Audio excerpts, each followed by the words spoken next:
hər bir yerdə, yer üzərində Allahı tanımağımız üçün dəlil və sübutlar var. Amma yetər ki, biz yəqin əhlindən olaq və ibrət götürənlərdən olaq. Allah Teala buyurur və fil ərzi ayatun lil muqinin.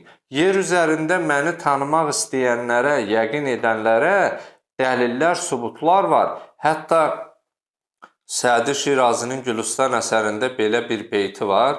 Hər qiyahi ki əzzəmin rüyət vəhdəhu la şərikə ləh qüyyət.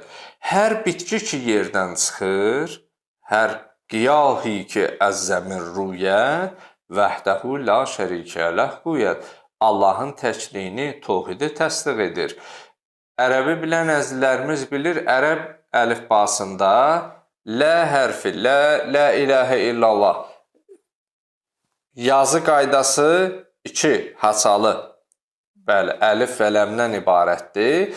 Və baxsaq, yerə düşən bütün bitkilər, yeyiləcək və yeyilməyəcək, yerdən çıxan bütün bitkilər ilk öncə 2 qulaqlı, yəni 2 haça, həmin o gövdəsi yerdə 2 yarpaq ki, həmin lənin işarəsidir. Hər qiyahi ki əzzəmin rüyət, hər bitki ki yerdən çıxır, yerdən çıxan bütün bitkilər vahdəhu lə şərikə ləh qüyyət. Yəni, əsl həqiqətdə Allahın təkliyini, Allahın həqiqi varlıq olduğunu isbatlayır.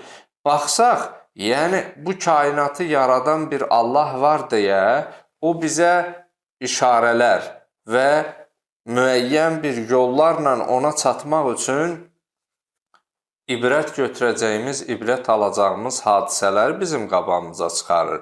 Amma xoş o şəxsin halına ki, o yəqin əldə ediləcək nələrsə ibrət kimi götürüb və öz həyatında dönüş edib, tövbə edib, etdiyi əməllərdən istiğfar edib Allaha dönsün.